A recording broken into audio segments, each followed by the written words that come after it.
Welcome back, riders. Welcome to the Sword and the Ring. If you enjoy the worlds of Alagaesia, Hogwarts, Middle-earth, and a galaxy far, far away, go ahead and subscribe and we'll keep meeting up. Today, we're going to continue the story of two of the most influential riders as we tell the second half of the story of Brom and Morzan. Warning: this summary will contain spoilers. If you don't want to be spoiled for books that have been out for almost 15 years, go read them and come back. Otherwise, let's get into it.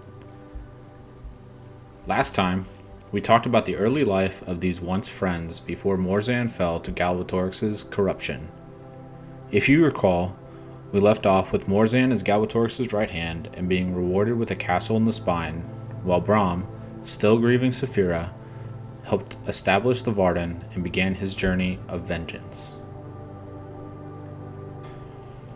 Let's pick back up with Morzan.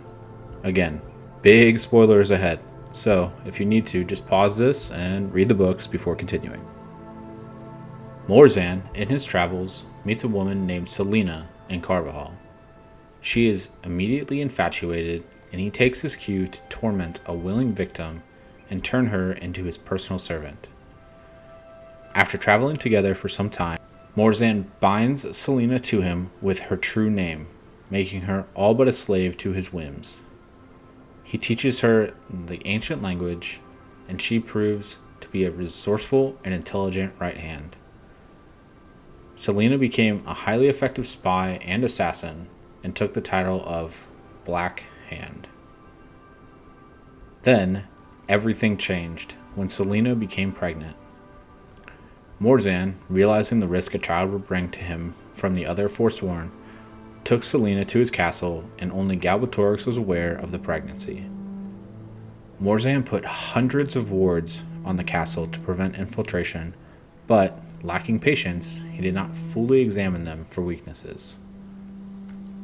A son was born to the couple, and they named him Murtagh. Morzan limited Selena's contact with the child to maintain control of her and sent her out to perform his business. Around this time, word began to spread throughout the land about Morzan's secret and wholly loyal female assassin named the Black Hand. These rumors reached Brom, who quickly decided to investigate these claims and, hopefully, kill her. He studied the wards around Morzan's castle and, after finding a weakness, got himself hired as a gardener. During his time there, his ability as a gardener might be questioned, but he was able to grow something more valuable than flowers. He fell in love with Selena, and she with him.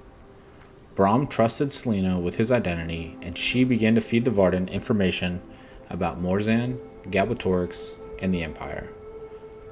This continued for 3 years until Brom heard from Geod Longshanks about a previously undiscovered way into Galbatorix's stronghold in Erebane. While Selena was away on a mission for Morzan, Brom began planning the heist of the 3 remaining dragon eggs. Selena, while Brom was busy planning and executing his mission, found herself pregnant with Brom's child. Intent on saving this child from the cruelty of Morzan, Selena took off for her hometown of Carvajal. She gave birth to Eragon and entrusted him to the care of her brother, Garrow, but knew she would be hunted and returned to Morzan's castle to keep any suspicion away from Carvajal. Meanwhile, Morzan, while searching for his Black Hand, was directed to an even more important mission. You see, the mission to steal the eggs from Galbatorix went awry, and only 1 egg was stolen. The thief had not met with Brom at the prearranged location, and instead went on the run. Morzan was sent to chase down the thief, and finally succeeded in Gilead. It was at this moment that Brom caught up to the egg and Morzan. Morzan questioned Brom as to what had happened to Selena, suspecting that his former friend had had a hand in her disappearance, but Brom had no knowledge that anything was wrong with her. The knowledge that Selena was likely in trouble, however, lent Brom the strength he needed in this battle against the final Forsworn. Brom struck down Morzan and his dragon and managed to take Morzan's sword Zarok and the egg. He secreted the egg to the Varden and rushed back to Morzan's castle. Unfortunately, he was too late, and Selena had died from complications with the birth of Eragon. Brom then returned to the Varden and arranged a plan to have as many people as possible exposed to the egg in hopes of a new rider. Brom also met with his old teachers, Oramus and Gladier, and entrusted them with the identity of Eragon and Brom's role as his father, and Murtagh as his half-brother. Finally, Brom made his way to Carvajal and, disguised as a storyteller, watched over his son. Alright, that's 3 of the 4 riders' stories. We'll continue next time with the last and oldest teachers. But until then, if you haven't seen the other histories, they'll be on your screen now. And if you like this content, let me know by subscribing or commenting below.